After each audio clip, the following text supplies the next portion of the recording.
Hello ওয়াইবিএস family, কেমন আছো সবাই? আশা করি ভালো আছেন। আমিও আল্লাহর রহমতে খুবই ভালো আছি। আজকে আবার আইবিএস নিয়ে কথা বলতে আসলাম। একটু আগে ঘুম থেকে উঠছি। ঘুম থেকে উঠে একটু ফ্রেশ হয়ে খাওয়া দাওয়া করে তারপর ভিডিও করতে চলে আসলাম। আর আমার প্রচুর ঘুম হয়, আমার অত্যধিক ঘুম হয়। কারণ আমি যখন আইবিএসে সাফার করি, এমনও দিন গেছে, এমনও রাত গেছে যে 3 দিন 4 দিন আমার ঘুম হয় নাই, 3-4 রাত একসাথে ঘুম হয় নাই। তারপর 5 দিনের মাথায় ঘুম হয়েছে, তাও 3 থেকে 4 ঘন্টা। এখন আবার রাতে ঘুম হয়, দিনেও চাইলে ঘুমাইতে পারি, যখন খুশি তখন চাইলে ঘুমাইতে পারি। তো এই রোগটা হচ্ছে আবেগের সাথে সম্পর্কিত, থট প্রসেসের সাথে সম্পর্কিত এবং ঘুমের সাথে সম্পর্কিত। আপনি যত বেশি ঘুমাবেন, আপনার আইবিএস একটা আপনার ঘুম আসবে না, আপনি চাইলে ঘুমাতে পারবেন না। বাট আপনি যত বেশি ঘুমাবেন, ধরেন আপনি 7 থেকে 8-9 ঘন্টা ঘুমাইছেন, ডিপ স্লিপ, গভীর ঘুম, সাউন্ড স্লিপ ঘুম, যেটা আপনি ঘুমাইছেন, তাহলে আপনার আইবিএস দেখবেন যে পরের দিন কমে গেছে, ভালো লাগতেছে। কিন্তু এটা অ্যাকচুয়ালি হয় না, আইবিএস এর পেশেন্টদের এটা অ্যাকচুয়ালি হয় না। তারা চাইলেও ঘুমাইতে পারে না, যদি ঘুমায়ও একদিন যদি একটু ঘুম আসে, পরের দিন আর ঘুম আসবে না। কারণ আপনার এখানে অনেক ব্যাপার স্যাপার জড়িত আছে, এগুলো আমি আগে কথা বলছি। যেমন আপনার D2 রিসিপ্টর অ্যান্টাগনিস্ট, যেটা আর কি সংক্ষেপে, এবং এটার ফুল ফর্ম হচ্ছে ডোপামিন অ্যান্টাগনিস্ট রিসিপ্টর। এটা অ্যাক্টিভেট না হলে আপনার ঘুমের ব্যাঘাত ঘটবে, এবং যেটা আইবিএস পেশেন্টদের হয়, বুঝতে পারছেন? তারপর আপনার 5-HTP3 রিসিপ্টর, যেগুলো গাটে থাকে, এগুলোকে অ্যাক্টিভেট করতে হবে। তা না হলে আপনার ঘুম আসবে না। আপনার আইবিএসের পেশেন্ট, আপনি চাইলেও ঘুমাইতে পারবেন না। আমার কথা হচ্ছে যে আপনি চাইলেও ঘুমাইতে পারবেন না। অনেকেই ঘুমের ওষুধ খায়, বিভিন্ন benzodiazepine, diazepam, diazepam, bromazepam. It's not solution. Anti anxiety medication এগুলা হয়তো গাবা রিলিজ করে সাময়িক, কিন্তু লং টার্ম ব্যবহার করাটা একটু রিস্কি। আর একটা সিম্পল ব্যাপার ভাই, একটা সিম্পল ব্যাপার আপনি কেন বুঝেন না, যে আপনার এই রোগটা যদি পেটের রোগ হইতো,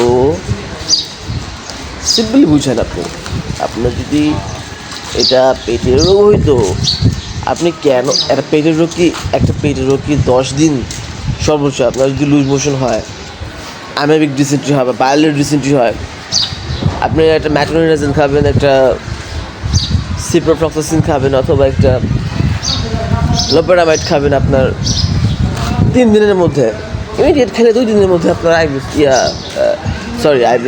অ্যামিবিক ডিসেন্ট্রি বা বায়োলেট ডিসেন্ট্রি চলে যাবে।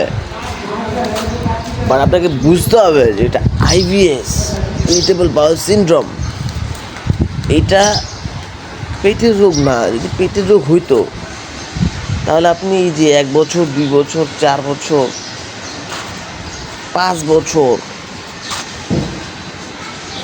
10 বছর, 12 বছর ভুগতেন না। কিন্তু আপনি ভুগতেছেন এই জন্য যে আপনার একটা আইবিএস পেটের রোগ না।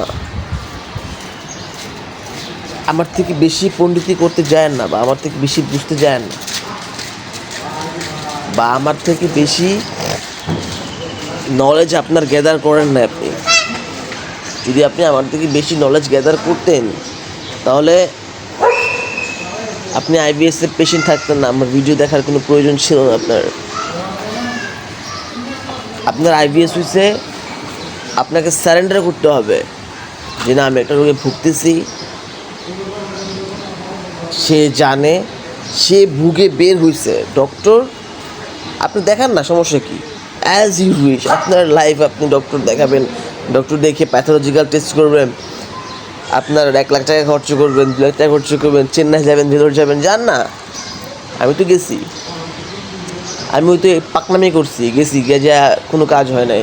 ওই অ্যান্টিসেপসমিনিক দিয়ে বসে থাকে, বলে যে কোনো রোগ নাই, যাও, ইউ ক্যান গো নাও। তা আপনি যদি আমার মতোই, আমি যে ভুলগুলো করছি, আমি চাই যে এই ভুলগুলো আপনি করেন না। আমি চেন্নাই গেছি, ভেলোর গেছি, আমার পাসপোর্ট ভিসা সহ, আমার মেডিকেল ভিসা, আমার ভেলোরে যে আমার প্যাথোলজিক্যাল আবার সবগুলো টেস্ট করা হয়েছে, এবং প্রতিদিনের আমার বেড ভাড়া যেটা আর কি, ওগুলো মিলে আমার প্রায় 2বারে আমার প্রায় 1.5 লাখ টাকার উপর খরচ হয়েছে, আরও বেশি হয়েছে। ইয়ার নিয়ে আমার প্রায় 2-এর মতো খরচ হয়েছে, আমার 2 লক্ষ টাকার মতো খরচ হয়েছে আমার শুধু চেন্নাই গিয়া।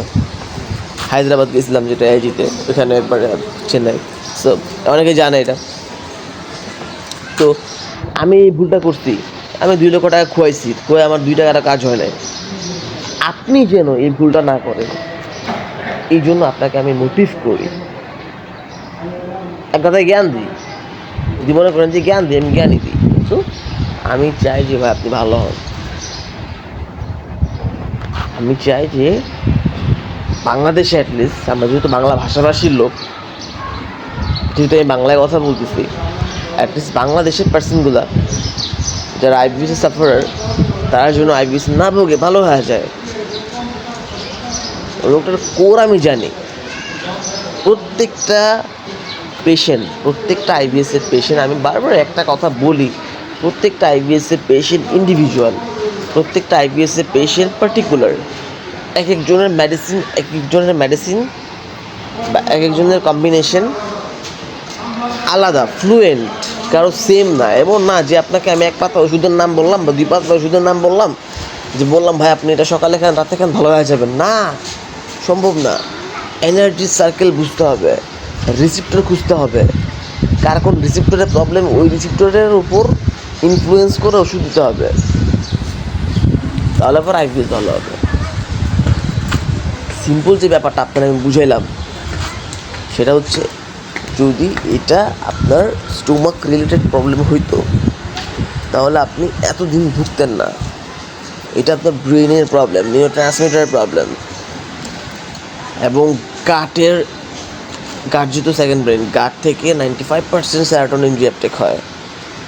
সো এই গাটের রিসিপ্টরগুলোকে অ্যাক্টিভেট না করতে পারলে, বা গাট ব্রেন অ্যাক্সিস বা গাট ব্রেন ব্যারিয়ার ঠিকমতো কাজ না করতে পারে, কাজ করাইতে না পারলে আপনার আইবিএস জীবনে ভালো হবে না, আপনি লিখে রাখেন।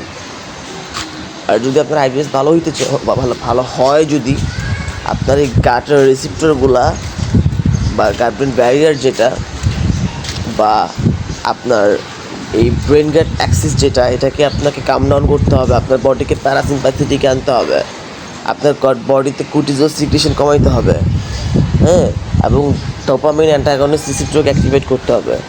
তারপর আপনার বিভিন্ন ধরনের সাপ্লিমেন্টেশন দিয়ে এই গাটের রিসেপ্টরগুলোকে অ্যাক্টিভেট করে আপনার প্রবলেমগুলো, অনেকের সেক্সুয়াল প্রবলেম হয়, অনেকের সেক্স থাকে না, বউ থাকে না, সেক্স থাকে না, বউ থাকে না।